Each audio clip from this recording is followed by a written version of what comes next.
Doctor فرحت ہاشمی صاحبہ کے مستند بیانات سننے کے لیے ہمارے چینل قرآنک پلس کو سبسکرائب کریں۔ یہاں قرآن و حدیث کی روشنی میں حقیقی رہنمائی اور روحانی ترقی کے خزانے ملیں گے۔ ابھی جڑیں اور دین کو گہرائی سے سمجھیں۔ زکوٰۃ ادا کرنے والا جنتی ہے۔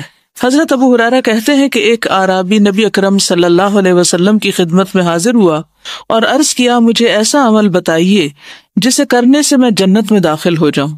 آپ نے فرمایا، اللہ تعالیٰ کی عبادت کرو، اس کے ساتھ کسی کو شریک نہ کرو، فرض نماز قائم کرو، فرض زکوٰۃ ادا کرو اور رمضان المبارک کے روزے رکھو۔ اس نے کہا، اللہ کی قسم میں اس سے زیادہ کچھ نہ کروں گا۔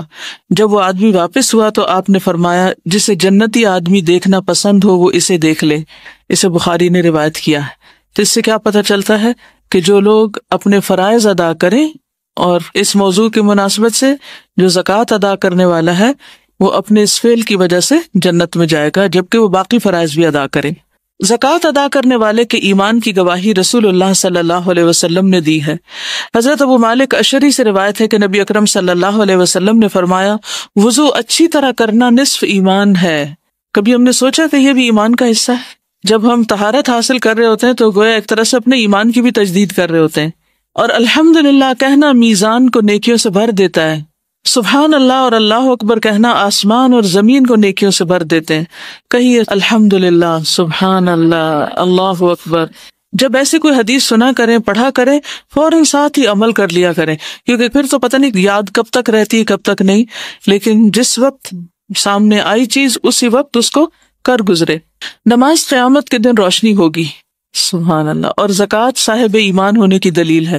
صبر کرنا روشنی ہے، یعنی جو انسان صبر کرتا ہے اللہ تعالیٰ اس کے مسئلے کا حل نکال دیتا ہے۔ روشنی سے مراد کیا؟ یعنی آپ غم کے گھونٹ پی رہے ہیں، تکلیف میں ہیں، صبر کر رہے ہیں، اور صبر کرتے ہوئے کوئی غلط کام نہیں کرتے تو شیطان آپ کو سجھاتا ہے کہ آپ کے مسئلے کا حل کچھ بھی نہیں ہوگا، آپ کو سولوشن نہیں ملے گا، لیکن اللہ سبحانہ تعالیٰ اچانک آپ کے دل میں خیال ڈال دیتے ہیں کہ اچھا یہ کام ایسے نہیں ایسے کر لو، اور آپ کو کہتے ہیں کہ اوہ مجھے سمجھ آ گئی مجھے کیا کرنا ہے۔ یہ کون سجھاتا ہے؟ یہ کہاں سے آتی ہے روشنی؟ یہ اللہ سبحانہ تعالیٰ آپ کو دے رہا ہوتا ہے، ٹھیک ہے؟ تو یہ جو صبر کے بعد آپ کو اجر ملتا ہے اور پھر ٹھنڈک ملتی ہے، جیسے پسینہ آنے کے بعد جسم ٹھنڈا ہو جاتا ہے، اسی طرح صبر کی شدت اور بھٹی سے گزرنے کے بعد بھی آپ کو ایمان کی حلاوت نصیب ہوتی اور یقینی طور پر لازمی طور پر مسائل کا حل ملتا ہے، اور وہ اللہ سبحانہ تعالیٰ اسباب پیدا کر دیتا ہے۔ اور قرآن تیرے حق میں حجت بنے گا، یعنی قیامت کے دن، یا تیرے خلاف حجت بنے گا۔ اسے نسائی نے روایت کیا ہے۔ عربی کی عبارت دیکھیے، اس میں آپ دیکھیے کہتے ہیں کہ وَالصَّلَاةُ نُورٌ وَالزَّکَاةُ بُرْہَانٌ، وَالزَّکَاةُ بُرْہَانٌ، زکوٰۃ دلیل ہے کس بات کی؟ کہ تم مومن ہو، تو گویا ایمان کی علامت ہوئی۔ خالد بن اسلم کہتے ہیں کہ ہم عبداللہ بن عمر کے ساتھ نکلے تو ایک دیہاتی نے کہا، مجھے اللہ تعالیٰ کے اس قول والذین یکنزون الذہب والفضۃ کے مطلب سے آگاہ فرمائیے۔ حضرت ابن عمر نے فرمایا، جس آدمی نے سونا چاندی جمع کیا اور اس کی زکوٰۃ نہ دی تو اس کے لیے خرابی ہے، اور یہ آیت زکوٰۃ کا حکم اترنے سے پہلے کی ہے۔ جب زکوٰۃ فرض ہوئی تو اللہ تعالیٰ نے مال زکوٰۃ کے ذریعے اس کو پاک کر دیا۔ اسے بخاری نے روایت کیا ہے۔ اور زکوٰۃ ادا کرنے سے مال میں اضافہ ہوتا ہے، کیونکہ زکوٰۃ کا معنی کیا ہے؟ النمو والزیادہ، یعنی اس سے مال زیادہ ہوتا ہے، بڑھتا ہے اور ملتا ہے، ٹھیک ہے۔ اس کے علاوہ بھی کچھ اور فائدے ہیں جو دیگر احادیث میں بیان ہوئے ہیں۔ سب سے پہلی بات تو یہ کہ زکوٰۃ کی ادائیگی اللہ تعالیٰ کی اطاعت کا ذریعہ ہے، یعنی ہم اللہ سبحانہ تعالیٰ کا ایک حکم مانتے ہیں، اور جب انسان اللہ تعالیٰ کی اطاعت کرتا ہے تو اللہ تعالیٰ ایسے بندے پر رحمت فرماتا ہے، اس کو ثواب دیتا ہے، اس کو عذاب سے بچاتا ہے، ایسا شخص اللہ کی رضا پاتا ہے، ٹھیک ہے۔ کیا کیا فائدے ہیں بتائیے اب مجھے؟ اطاعت کا موقع ملتا ہے، اللہ کا حکم مان رہے ہیں، کوئی معمولی بات نہیں ہے، اور اللہ کی رحمت آتی ہے اطاعت سے، اور ثواب ملتا ہے، جزا ملتی ہے، مال کا ایک درہم 700 اور کئی گنا انسان کو واپس اللہ سبحانہ تعالیٰ دنیا اور آخرت دونوں جگہ لوٹاتا ہے۔ فرشتے دعائیں کرتے ہیں کہ اللہ جو دے رہا ہے اس کو اور زیادہ دے۔ اور کیا ملتا ہے؟ عذاب سے بچاؤ ہوتا ہے۔ اب یہ دو الگ الگ چیزیں ہیں، ایک ہے جنت کا ملنا اور ایک ہے عذاب سے بچنا۔ بعض لوگ جنت میں جائیں گے لیکن عذاب بھگت کے، ٹھیک، اور بعض لوگ جنت میں جائیں گے عذاب کے بغیر ہی۔ تو عذاب سے بچنے کا بھی موقع ملتا ہے انسان کو، کیونکہ مال کا دینا انسان کے لیے ایک حفاظت کا ذریعہ بن جاتا ہے۔ آگے انشاءاللہ ہم دیکھیں گے کہ کس طرح قبر میں حفاظت ہوتی ہے زکوٰۃ اور صدقات دینے سے، اور باقی بھی حشر کے دن کیا انسان کو فائدے ہوں گے۔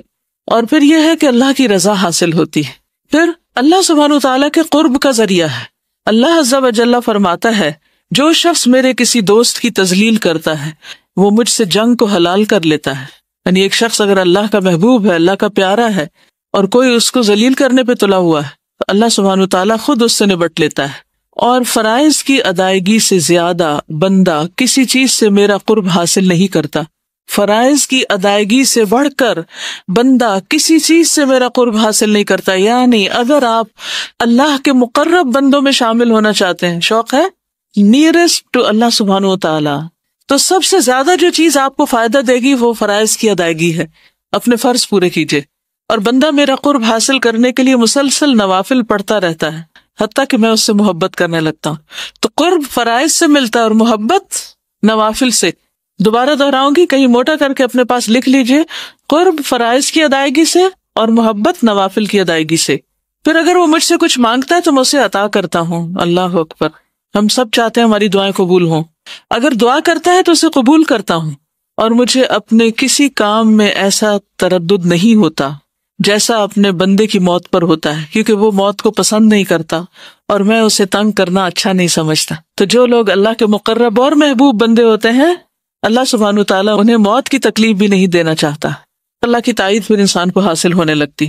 تو زکوٰۃ کی ادائیگی صرف ایک بوجھ سمجھ کے لے کے اچھا کتنے پیسے ہیں کیلکولیشن کرو، اتنے روپے بن گئے، اتنا زیور سے اتنے تولے سونا ہے، اتنے وہ بن گئے، اچھا اتنے بنتے، چلو لفافے میں ڈالو اور جا کے دے آؤ جہاں دینا ہے. کوئی روح نہیں، کوئی محبت نہیں، کوئی دل میں وہ احساس نہیں کہ ہم کیا کرنے جا رہے ہیں. تو کچھ بھی اللہ کے لیے دینا ہو تو بے روح نہ ہو. اس وقت اس کو گنتے ہوئے، کیلکولیٹ کرتے وقت، اس کا اہتمام انتظام کرتے وقت نہ تنگ ہونا ہے نہ پریشان ہونا ہے، محبت کے ساتھ اس کو ادا کرنا ہے کہ مجھے اس سے اللہ کا قرب ملے گا. اور اگر میں اضافے کے ساتھ دوں گی، یعنی اس میں صدقہ بھی ڈال دوں گی، تو اللہ کی محبت نصیب ہوگی، دعائیں قبول ہوگی اور آخرت بھی اچھی ہوگی. اور جہاں تک رحمت پانے کا تعلق ہے، وَأَقِيمُوا الصَّلَاةَ وَآتُوا الزَّكَاةَ وَأَطِيعُوا الرَّسُولَ لَعَلَّكُمْ تُرْحَمُونَ، اس کی دلیل ہے.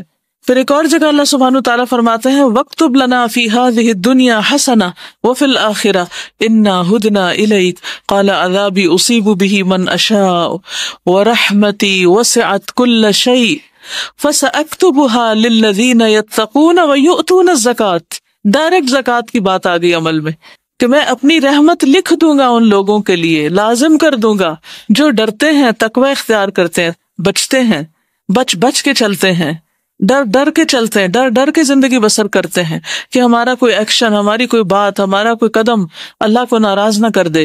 وَيُؤْتُونَ الزَّكَاةَ، اور زکوٰۃ دیتے ہیں. وَالَّذِينَ هُمْ بِآيَاتِنَا يُؤْمِنُونَ، اور وہ لوگ ہماری آیات پر ایمان رکھتے ہیں. سورۃ الاعراف 156 ہے.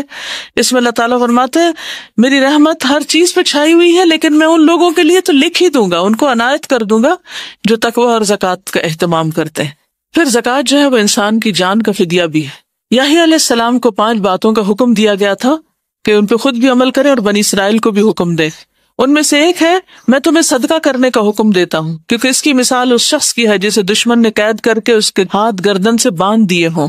مصیبت میں پھنس گیا ہو انسان. اب امیجن کیجئے دشمن نے قید بھی کر لیا، گردن سے ہاتھ بھی باندھ دیے، یعنی ویسے بھی انسان آئسولیشن میں اور اوپر سے ہاتھ بھی بندھے ہوئے ہیں، اور پھر اسے قتل کرنے کے لیے لے چلیں اور وہ ان سے کہے کیا تم میری جان کا فدیہ وصول کرنے کے لیے تیار ہو؟ پھر وہ تھوڑے اور زیادہ کے ذریعے جس طرح بھی بن پڑے اپنی جان کا فدیہ پیش کرنے لگے، یہاں تک کہ اپنے آپ کو چھڑا لے. تو دنیا میں بھی جب حالات ایسے ہو جائیں کہ ہر چیز بند جائے تو کیا کریں؟ صدقہ دیں. اور خصوصاً اگر کوئی زکوٰۃ میں سے کمی بیشی رہتی ہو تو پہلے اس کو پورا کریں، کیونکہ نفلی صدقات زکوٰۃ کے قائم مقام نہیں ہو سکتے. واضح؟ پہلے اپنے فرض کو پورا کریں اور پھر اس کے بعد نوافل کی طرف توجہ دیں. پھر ایک اور فائدہ یہ ہے کہ گناہوں اور خطاؤں کو مٹانے کا باعث ہوتا ہے صدقہ اور زکوٰۃ. سورۃ المائدہ 12 میں اللہ تعالیٰ فرماتے ہیں کہ ہم نے بنی اسرائیل سے پکا وعدہ لیا اور ہم نے ان میں 12 سردار مقرر کیے، اور اللہ نے فرمایا بے شک میں تمہارے ساتھ ہوں. انی معکم، اللہ کا ساتھ. لئن اقمتم الصلاۃ وآتیتم الزکاۃ، اگر تم نے نماز پڑھی اور زکوٰۃ ادا کری. ٹھیک، تو اس سے کیا پتہ چلتا ہے کہ اللہ کا ساتھ نصیب ہوتا ہے، اللہ کی مدد آتی ہے اس شخص کو جو زکوٰۃ دیتا ہے. اور میرے رسولوں پر ایمان لائے اور انہیں قوت دی اور اللہ کو قرض دیا، اچھا قرض یعنی دین کے راستے میں جان مال سے مدد کی، تو یقیناً میں تم سے تمہارے گناہ ضرور دور کر دوں گا. تو اس سے کیا ہوتا ہے؟ گناہوں کا کفارہ. اور یقیناً تمہیں ایسے باغوں میں داخل کروں گا جن کے نیچے نہریں بہتی ہوں گی. پھر جس نے اس کے بعد تم میں سے کفر کیا تو یقیناً وہ سیدھے راستے سے بھٹک گیا. جنرلی بھی صدقے کے بارے میں آتا ہے کہ صدقہ گناہوں کو اس طرح ختم کر دیتا ہے جیسے پانی آگ کو بجھا دیتی. اللہ اکبر. کیونکہ گناہ انسان کے راستے کی رکاوٹ ہوتے ہیں. انسان کی نیکی کے راستے میں کیا چیز رکاوٹ بنتی ہے؟ گناہ. انسان کے رزق کے راستے میں کیا چیز رکاوٹ بنتی ہے؟ گناہ. تو اس کے لیے پھر کیا کرنا چاہیے؟ صدقہ کرنا چاہیے تاکہ رکاوٹیں دور ہو جائیں. ٹھیک ہے. سب اعمال میں افضل عمل صدقہ. اب میں صدقے کی کچھ حدیثیں بیچ میں اس لیے لا رہی ہوں کہ صدقات کی کتنی قسمیں؟ 2 قسمیں، ایک فرض اور ایک نفل. تو جب صدقے کا لفظ آتا ہے نا قرآن مجید میں یا حدیث میں، تو اس سے مراد دونوں ہو سکتے ہیں. عام طور پر جب ہم صدقہ بولتے ہیں تو اس سے مراد صرف کیا لیتے ہیں؟ نفل صدقہ. تو نفل ادا کرنے سے پہلے فرض کی فکر کیجئے. اس کے جو فضائل ہیں یا فضیلت ہے زکوٰۃ ادا کرنے کی، یہ جب صدقے کا لفظ ہے تو اس کو بھی اس میں ایک عمومی معنی میں لا سکتے ہیں کہ اس کا یہ فائدہ ہو. کیونکہ ہم پتہ کیا ہمارے ذہن میں اشکال کیا ہے؟ ہمارے ذہن میں اشکال یہ ہے کہ یہ تو فرض ہے نا، یہ کون سا احسان جتانا ہے اور اس سے ہمیں کیا ملے گا، تو فرض ادا کر رہے ہیں. یعنی جب فرض کی ادائیگی ہوتی ہے تو عموماً ہم کسی بھی چیز کی توقع نہیں رکھتے بدلے میں، جواب میں. ایسا ہی ہے. آپ میں سے کون کون زکوٰۃ دیتے ہیں؟ تھوڑا سا مجھے اندازہ ہو جائے کہ میں کن لوگوں کو پڑھا رہی ہوں جن کو کچھ پریکٹیکل ایکسپیرینس بھی ہے یا نہیں. اوکے الحمدللہ. اور کچھ نے آئندہ انشاءاللہ دینی ہے شادی وادی کے بعد جب زیور ملے گا تو. اور ہو سکتا ہے اب بھی آپ صاحب نصاب ہوں اور آپ کو پتہ ہی نہ ہو، تو آگے انشاءاللہ کھل جائے گا آپ پر کہ آپ پہ زکوٰۃ آتی ہے کہ نہیں آتی. تو آپ نے آج تک جتنی بھی زکوٰۃ دی، کبھی زکوٰۃ دیتے ہوئے یہ سوچ آئی کہ اس پہ مجھے ثواب بھی ملے گا؟ کم آتی ہے نا، کم خیال آتا ہے کہ اس پہ ثواب ہوگا یا اس سے مجھے کوئی میری بلا ٹلے گی یا اس سے مجھے اللہ کا قرب نصیب ہوگا یا جنت یا رحمت یا. تو اس لیے بہت ضروری ہے کہ ان احادیث کو ریفریش کر لیا جائے. تو حدیث میں آتا ہے کہ صدقہ گناہوں کو اس طرح ختم کرتا ہے جیسے پانی آگ کو بجھاتا ہے، اور صدقہ سب اعمال میں افضل ہے.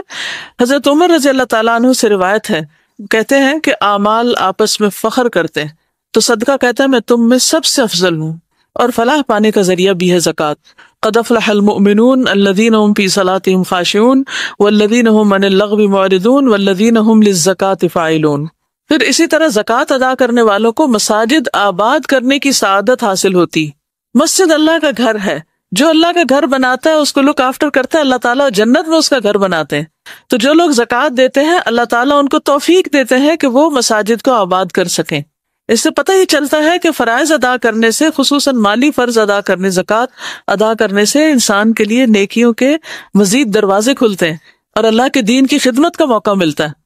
انما یأمر مساجد اللہ من آمن باللہ والیوم الآخر واقام الصلاۃ وآتی الزکاۃ ولم یخش الا اللہ فعسى اولئک ان یکونوا من المہتدین.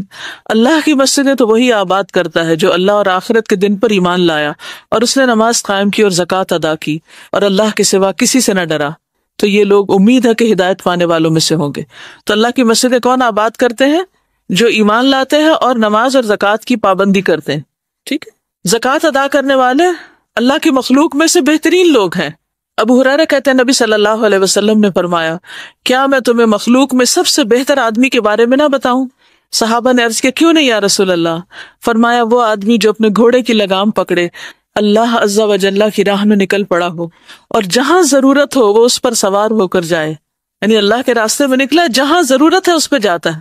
کبھی اس نے روکا ہی نہیں کہ یہ میرا پرسنل گھوڑا ہے اور میرے ذاتی کاموں کے لیے ہے اور میں اس پر اب کوئی اور اللہ کے راستے کا کام کیسے کروں. جیسے عام طور پر ہم جب ذاتی ضرورت کے لیے کہیں گاڑی دوڑانی ہوتی ہے تو خوشی سے جاتے ہیں، لیکن اگر دین کے کام کے لیے کہیں نکلنا ہو تو ہم سوچنے لگتے ہیں کہ اس کا پیٹرول کون دے گا. فرمایا کہ اللہ کے راہ میں نکل پڑا ہو، جہاں ضرورت ہو وہ اس پر سوار ہو جائے. پھر فرمایا کیا میں تمہیں اس کے بعد والے آدمی کے بارے میں بتاؤں کہ اس کے بعد کس کا درجہ افضل؟ تو وہ ہے نمبر 1 ٹاپ کلاس.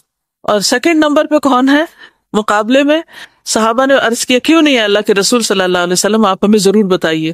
فرمایا وہ آدمی جو اپنی بکریوں کے ریوڑ میں ہو، یعنی بکریاں چراتا ہے، چرواہا ہے بظاہر دنیا میں، چرواہا شیپرڈ. کبھی کسی نے چرواہا دیکھا؟ اچھا کوئی بتائے گا دیکھ کر کیا خیال آیا؟ ہے بیچارہ مسکین. اور مجھے پتہ کیا آتا ہے خیال، کہتے اللہ کو اس کی بکریاں خرید لے. کیونکہ ہم عام طور پہ کب دیکھتے ہیں چرواہے؟ جب عید کا موقع ہوتا ہے نا تو وہ شہر میں لیے پھر رہے ہوتے ہیں.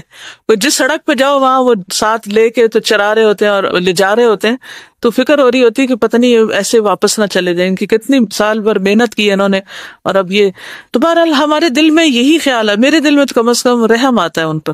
لیکن اللہ کی نظر میں اس کا مقام کیا؟ اگر وہ نماز قائم کرے اور اس کی زکوٰۃ دیتا ہو. یاد رکھیے جو مال بڑھتا ہے اس پہ زکوٰۃ ہوتی ہے. جو مال بڑھتا ہے، جیسے بکریاں بڑھتی ہیں، تو جو بکریوں کے ریوڑ میں ہو نماز ادا کرے اور زکوٰۃ ادا کرے، کیونکہ اس کی دنیا وہی بکریاں ہیں نا، وہ ان کو چھوڑ کے نماز نہیں پڑھے گا کہ یہ کہیں گم نہ جائے، ادھر ادھر نہ نکل جائے. تو وہ اس حال میں بھی نماز پڑھتا ہے اور پھر دھیان رکھتا ہے اپنا پورا نصاب کا، وہ گن کے رکھتا ہے کہ کتنی بکریاں میری، اس میں سے کتنی زکوٰۃ ہوگی، کس تاریخ کو زکوٰۃ ہوگی، اور وہ اس کی زکوٰۃ ادا کرتا ہے. اور فرمایا کیا میں تمہیں مخلوق میں سب سے بدتر آدمی کے بارے میں نہ بتاؤں؟ صحابہ نے عرض کیا کیوں نہیں؟ فرمایا وہ آدمی جس سے اللہ کے نام پر کچھ مانگا جائے اور وہ کچھ نہ دے. جس سے اللہ کے نام پر کچھ مانگا جائے اور وہ کچھ نہ دے، یعنی صدقہ نہ کرے. پھر وہ لوگ بھی اللہ کو پسند ہیں جو زکوٰۃ کا حکم دیتے ہیں، جیسے انبیاء. وَاذْكُرْ فِي الْكِتَابِ إِسْمَاعِيلَ إِنَّهُ كَانَ صَادِقَ الْوَعْدِ وَكَانَ رَسُولًا نَبِيًّا وَكَانَ يَأْمُرُ أَهْلَهُ بِالصَّلَاةِ وَالزَّكَاةِ وَكَانَ عِندَ رَبِّهِ مَرْضِيًّا. کہ اسماعیل علیہ السلام اپنے رب کے بڑے پسندیدہ تھے، کیونکہ ان کی صفات میں کیا کیا چیز شامل تھی؟ صادق الوعد، سچے تھے وعدے کے، اور صرف خود نہیں نماز اور زکوٰۃ ادا کرتے تھے بلکہ اپنے گھر والوں کو بھی حکم دیتے تھے. تو اگر آپ رب کا مردیہ بننا چاہتی ہیں تو صرف نام رکھنے سے کافی نہیں ہوگا کہ مردیہ نام رکھ لیں اپنا، بلکہ کیا کرنا پڑے گا؟ خود ادا کرنے کے ساتھ ساتھ گھر والوں کو بھی بتانا پڑے گا. آپ کچھ شیئر کر رہے ہیں گھر جا کر کہ کچھ نہیں بتا رہے؟ گھر جا کر امی کو کیا بتایا؟ لائیو کلاس لے لیں. آپ نے خود کیوں نہیں بتایا؟ یہ بھی ایک نیکی کا کام ہے کہ آپ نے کسی کو راہ لگا دیا، لیکن خود بھی بتانا چاہیے. ٹھیک ہے، ایک بات گھر جا کے ضرور شیئر کیا کریں، کم از کم چہرے والی بات ہی سب کو شیئر کر دیتے. الحمدللہ. کہتی ہے کہ انہوں نے ایک بات بتائی تو ہسبینڈ کہتے ہیں سب کیوں نہیں بتاتی، اور بھی بتائیں. الحمدللہ، بہت اچھی بات ہے. اور ہاسٹل والے کیا کر سکتے ہیں؟ آپس میں ڈسکس کریں، برین اسٹارم کریں اور اپنے جذبات کا اظہار کریں کہ ایک چیز کو پڑھ کے آپ کے دل میں عمل کی کیا خواہش پیدا ہوئی ہے. لیکن علمی گفتگو اور آپس میں ایک دوسرے سے تذکرہ، مذاکرہ، ڈسکشن علم کو پختہ کرنے کے لیے بہت ضروری ہے. ٹھیک ہے. پھر مال کا شر اور وبال دور کرنے کا ذریعہ ہے. جابر رضی اللہ عنہ سے مروی ہے کہ ایک شخص نے کہا، اے اللہ کے رسول صلی اللہ علیہ وسلم، اگر کوئی شخص اپنے مال کی زکوٰۃ ادا کرے تو کیسا ہے؟ آپ نے فرمایا، جس نے اپنے مال کی زکوٰۃ ادا کی بس اس سے اس کے مال کی برائی جاتی رہے گی، یعنی اس کے مال کا شر دور ہو جائے گا، اس کا نقصان دور ہو جائے، یعنی اس کے اندر بھی خیر اور شر ہے نا. بعض اوقات اپنے ہی مال سے آپ ایسی چیز خرید بیٹھتے ہیں جو آپ ہی کے لیے وبال جان بن جاتی. مثلا ایک گاڑی خرید لیتے ہیں جس سے ایکسیڈنٹ ہو کے انسان کا انتقال ہی ہو جاتا ہے. اور یہ تو آپ نے پڑھا ہی کہ صدقات کو اللہ تعالیٰ بڑھاتا ہے، زکوٰۃ دینے سے مال بڑھتا ہے. یمحق اللہ الربا ویربی الصدقات. اور پھر سورۃ الروم کی 39 آیت جو بھی بتا رہی تھی کہ فاولئک هم المضعفون. اور پھر یہ وعدہ بھی سورۃ سبا 39 میں کیا گیا، وما انفقتم من شیء فهو یخلفہ وَهُوَ خَيْرُ الرَّازِقِينَ. اور تم جو بھی چیز خرچ کرتے ہو وہ اس کی جگہ اور دیتا ہے. فَهُوَ يُخْلِفُهُ. تم جو بھی چیز خرچ کرتے ہو وہ اس کی جگہ اور دیتا ہے. ایسا نہیں ہے کہ وہ تم سے لے لے اور پھر تمہیں دینا بھول جائے، وہ ضرور دیتا ہے. اور وہ سب رزق دینے والوں سے بہتر ہے. کوئی ماں باپ، کوئی بہن بھائی، دوست، عزیز، رشتہ دار، شوہر، کوئی بھی ایسا نہیں ہو سکتا کہ جو آپ کو اس طرح دے جو رب دیتا ہے. اور پھر صدقہ مال کو کم نہیں کرتا. ما نقصت صدقۃ من مال. اس میں برکت اور اضافہ ہو جاتا ہے، کیونکہ زکوٰۃ تو ہے ہی بڑھانے والی مال کو. حدیث قدسی میں آتا ہے کہ خرچ کرو تم پر خرچ کیا جائے گا، یا خرچ کرو میں تم پر خرچ کروں گا. رسول اللہ صلی اللہ علیہ وسلم نے فرمایا، صحیح مسلم کی روایت ہے، اللہ کا دایاں ہاتھ بھرا ہوا ہے اور رات دن کی فیاضی سے اس میں کوئی کمی واقع نہیں ہوتی. کیا تم نہیں دیکھتے کہ اس نے آسمان و زمین کے پیدا کرنے سے کتنی فیاضی کی ہے؟ جب سے آسمان و زمین پیدا ہوئے وہ خرچ کر رہا ہے، لیکن اس کے دائیں ہاتھ میں کوئی کمی واقع نہیں ہوتی، یعنی سب کچھ دے کے بھی کچھ نہیں ختم ہوتا. پھر اسی طرح اللہ سبحانہ وتعالیٰ کئی گنا بڑھا کے چیز واپس کرتے ہیں.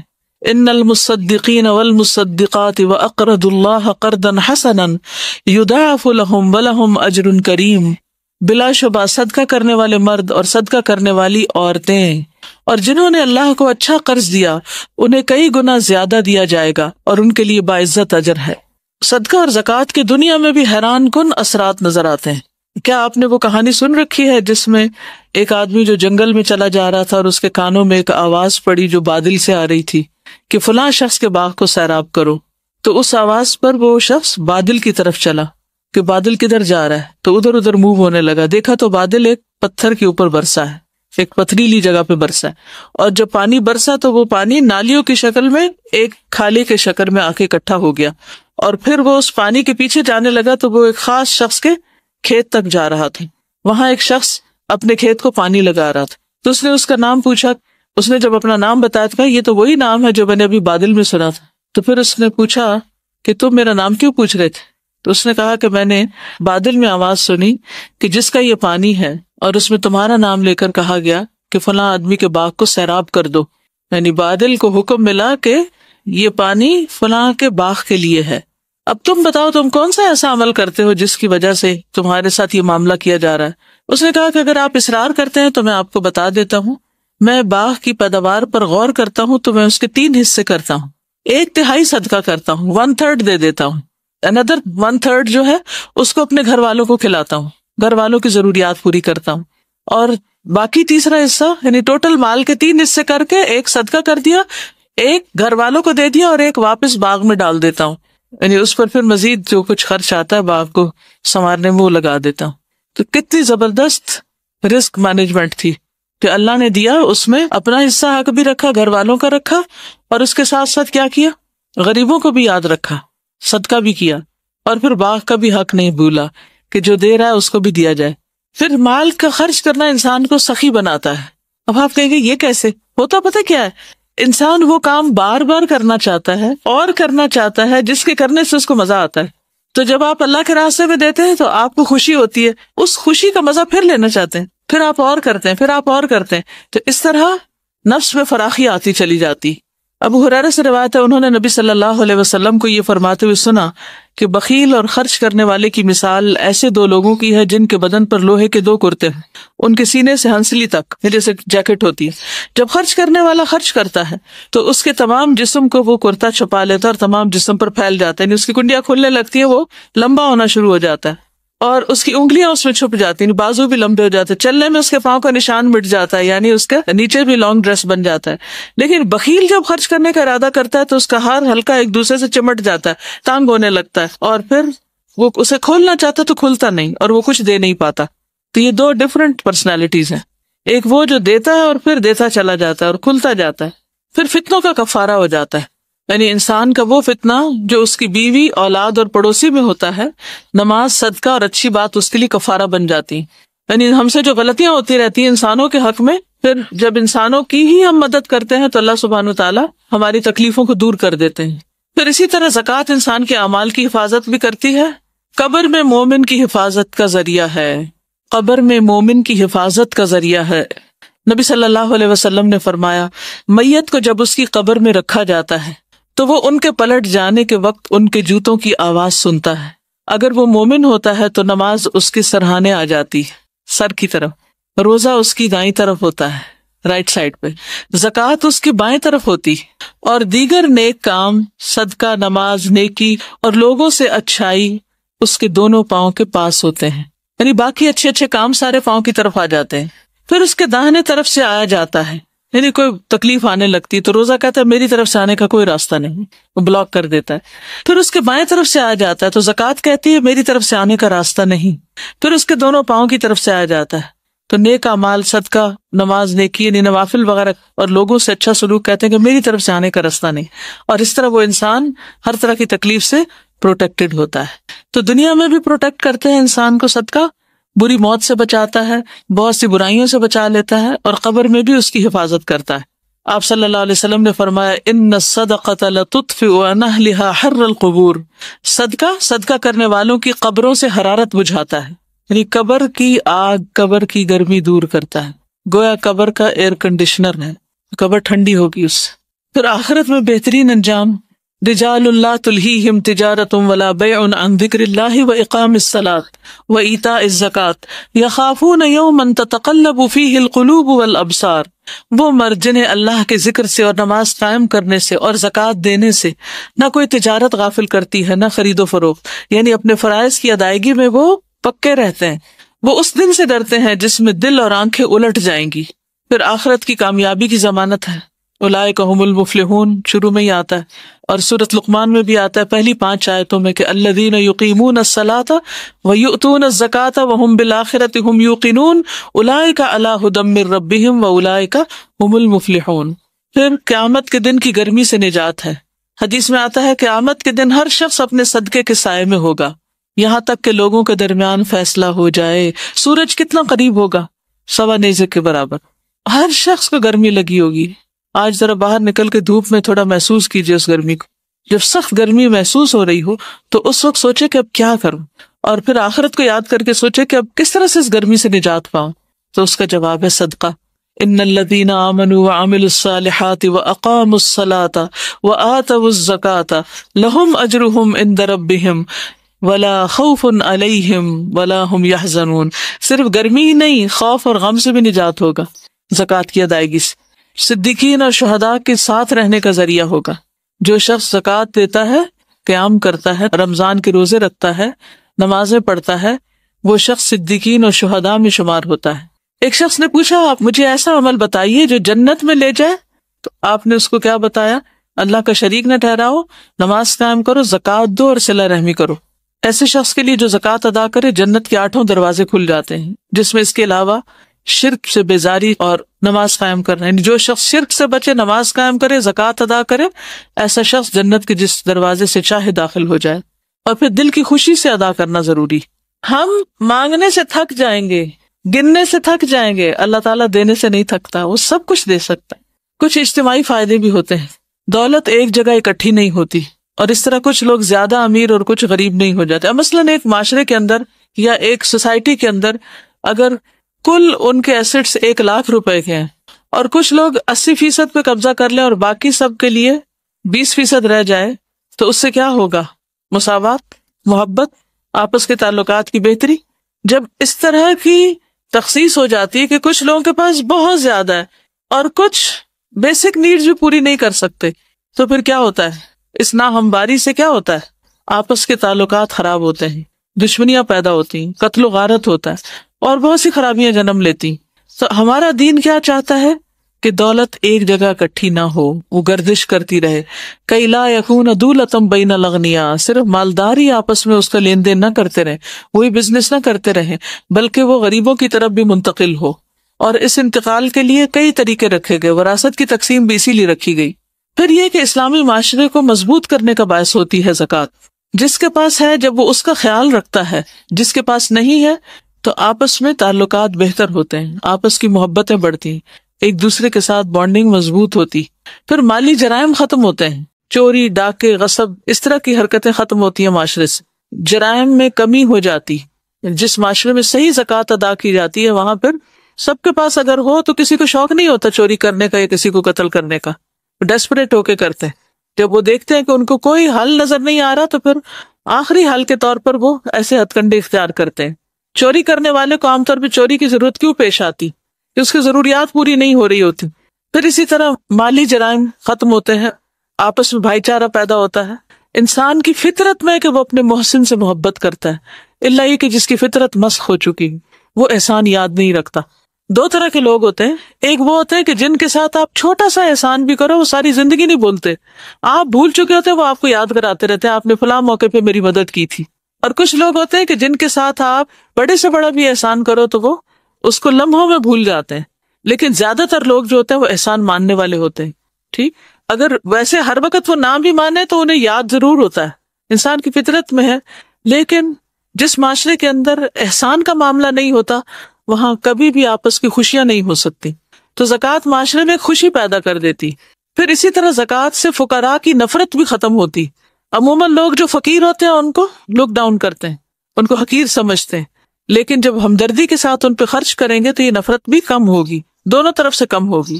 فقیر کو مالدار کی نعمت دیکھ کے غصہ نہیں آئے گا اور مالدار فقیروں کو جب دیں گے تو ان کے اندر ایک خوشی پیدا ہوگی. پھر اسی طرح زکوٰۃ کا ایک مصرف مقروض کی مدد کرنا بھی ہے. تو جب کوئی شخص اپنی زکوٰۃ کسی مقروض کو دیتا ہے تو مقروض کو رسوائی اور غم سے نکلنے کا موقع دیتا ہے، اس سے بھی معاشرے کے اندر خوشحالی پیدا ہوتی. زکوٰۃ کے مصارف میں سے ایک مصرف نو مسلموں پہ خرچ کرنا یا ایسے نان مسلمس پر جو مسلمان ہو سکتے ہوں، تو اس سے اسلام کی ترقی بھی ہوتی. تالیف قلب کے لیے زکوٰۃ دینے کا جو حکم آتا ہے، ان کے نزدیک اسلام ایک پسندیدہ دین بن جاتا ہے جو ان کی مدد کرتا ہے، اور اس طرح ان کے شر سے مسلمانوں کو محفوظ رکھا جاتا ہے، اور یہ دین کی تبلیغ اور دعوت کا ذریعہ بھی بنتا ہے. آپ کو یاد ہے حضرت صفوان کے بارے میں، جنہیں نبی صلی اللہ علیہ وسلم نے جنگ حنین کے بعد پوری وادی بکریوں کی دے دی تھی، تو اپنی قوم کی طرف آئے اور کہنے لگے کہ محمد صلی اللہ علیہ وسلم کا دین قبول کر لو، کیونکہ وہ ایسا دیتے ہیں کہ جس کے بعد انہیں فقر کا ڈر نہیں ہوتا. نہیں، سب کچھ ہی دے دیتے ہیں پھر بھی نہیں ڈرتے، فاقہ کشی کا خوف نہیں رکھتے. ایک اور روایت میں آتا ہے کہ حنین کے دن نبی صلی اللہ علیہ وسلم نے صفوان ابن امیہ کو 100 اونٹ دیے، پھر دوبارہ 100 اونٹ دیے، پھر 100 اونٹ دیے، یعنی 300 کیملز. ایسے ہی ہے کہ 300 کارز. صفوان کہتے ہیں اللہ کی قسم رسول اللہ صلی اللہ علیہ وسلم نے مجھے عطا فرمایا جتنا بھی عطا فرمایا، اور آپ تمام لوگوں میں مجھے زیادہ ناپسند تھے، پھر جب آپ مجھے مسلسل دیتے رہے تو آپ مجھے سب لوگوں سے زیادہ محبوب ہو گئے. تو اگر آپ یہ چاہتے ہیں کہ لوگ آپ سے محبت کریں، اگرچہ یہ نیت نہیں ہونی چاہیے، لیکن نفرتوں اور کھچاؤ اور خاندان کے اندر قطع رحمی اور اس طرح کے جو منفی جذبات ہیں ان کو ختم کرنے کے لیے ایک سولوشن بھی ہے. نیت تو اللہ کی رضا ہی ہونی چاہیے، لیکن مسائل کا حل بھی ہے. یعنی جب آپ دوسروں کی مدد کرتے ہیں تو اس کے دل میں جو آپ کے بارے میں بدگمانیاں ہوتی ہیں کہ یہ میری مدد نہیں کرتا، اس کو میرا خیال نہیں، وہ بھی دور ہو جاتی، محبت بڑھتی. دیکھیے بیوی کو شوہر سے کیوں دلوایا گیا، کبھی آپ نے سوچا؟ بیوی خود بھی تو کما سکتی تھی. تو جو خواتین خود بھی کماتی وہ بھی دیکھیں کہ خود کمائی ہوئی آمدنی اور شوہر کے دیے ہوئے پیسے دونوں میں فرق ہوتا ہے. کیا فرق ہوتا ہے؟ فیلنگ میں کیا فرق ہوتا ہے. تو اللہ سبحانہ تعالیٰ نے اسی لیے شوہر کو قوام بنایا، اور پھر شادی کے موقع پر مہر لازم کیا، اور بعد میں بھی نان نفقہ کی ذمہ داری دی